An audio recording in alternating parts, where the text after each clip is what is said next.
اور جس طرح سے میں پھر یہی بات کروں گی، جس طرح سے سال پہلے ہم سوچ بھی نہیں سکتے تھے کہ ہم آج اس پوزیشن میں اللہ تعالیٰ لے آئے گا،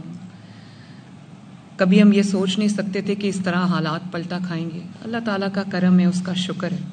ایک بات میں ضرور کہنا چاہوں گی، اور وہ یہ ہے کہ جب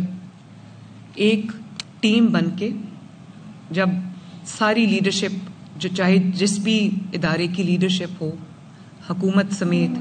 جب تمام لوگ ایک تہیہ کر کے اپنے ملک کی خاطر کھڑے ہو جاتے ہیں اور نیت سب کی ایک ہوتی ہے، تو اللہ تعالیٰ اپنی مدد بھی بھیجتا ہے، اللہ تعالیٰ فتح مبین بھی اتارتا ہے جیسے اللہ تعالیٰ نے اتاری ہے. تو آج اگر آپ سب کی اجازت ہو تو ہماری طرف سے، پوری پارلیمنٹری پارٹی کی طرف سے ایک جو ریزولوشن ہے وہ جانا چاہیے کہ جو بیان المرصوص کی کامیابی ہے اس پہ حکومت کو اور افواج پاکستان کو، وزیر اعظم پاکستان کو، field marshal general Asim Munir صاحب کو، اور ایئر چیف کو، اور جو بھی لا انفورسمنٹ ایجنسیز ہیں، سپاہی ہیں ہمارے، فوج کے جو آفیسرز ہیں، پولیس ہے، ریسکیو فورسز ہیں،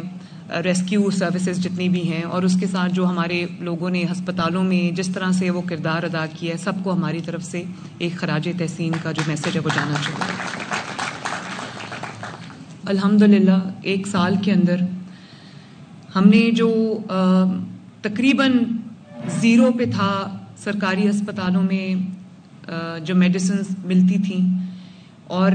ہمارے اپنے جو پچھلے PMLN کے دور تھے اس میں بھی صرف ایمرجنسی میں ادویات ملتی تھیں، اب پورے ہسپتال میں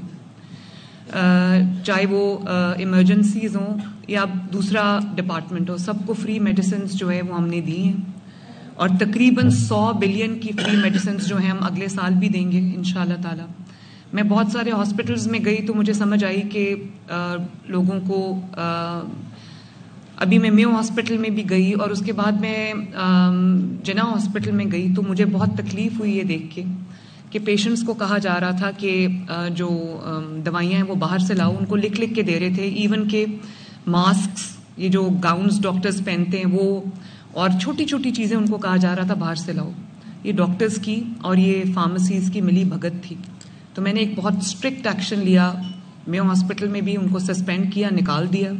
اور اسی طرح اور میں نے ان سے پوچھا، ان کے پاس کوئی جواب نہیں. انہوں نے کہا میڈم ہمارے پاس کوئی جواب نہیں. تو میں نے کہا جو دوائیاں آپ باہر بھیج رہے ہیں لوگوں کو لینے کے لیے، آپ ذرا مجھے بتائیں کہ آپ کے پاس کیا پڑا ہوا. کہتا ہے میڈم یہ تو ساری دوائیاں ہمارے پاس پڑی ہوئی ہیں. MS کہتا ہے وہ وہاں تھا نہیں، اس کو جب پتا چلا میں آئی ہوں تو وہ 15-20 منٹ بعد آیا اور میں ان اناؤنسڈ گئی تھی. تو میں نے کہا مجھے لے کے جاؤ کہاں ہیں آپ کی دوائیاں. تو نیچے بیسمنٹ میں آپ یقین کریں کہ کارٹنز، اس کمرے سے بڑا بیسمنٹ تھا اور کارٹنز کی بھرمار تھی جن میں ان ٹچ وہ سب دوائیاں پڑی تھیں، وہ سب جو چیزیں تھیں وہ پڑی تھیں، ماسکس پڑے تھے جو ان کو کہا جا رہا تھا باہر سے لاؤ. تو میں نے اس کو کہا کہ میں نے کہا یہ تو ان ٹچ ڈبوں کے ڈبے ہزاروں کی تعداد میں پڑے ہیں، تو لوگوں کو کیوں کہہ رہے ہیں کہ باہر سے لاؤ. تو کہتا ہے میڈم میرے پاس اس بات کا کوئی جواب نہیں. تو میں نے اسی وقت اس کو فارغ کر دیا. وہ 2 ہاسپٹلز میں نے ایکشن لیا، اور اس کے بعد میں نے یہ نہ صرف ایکشن لیا، اس سے کافی حد تک بہتری آئی ہے، بلکہ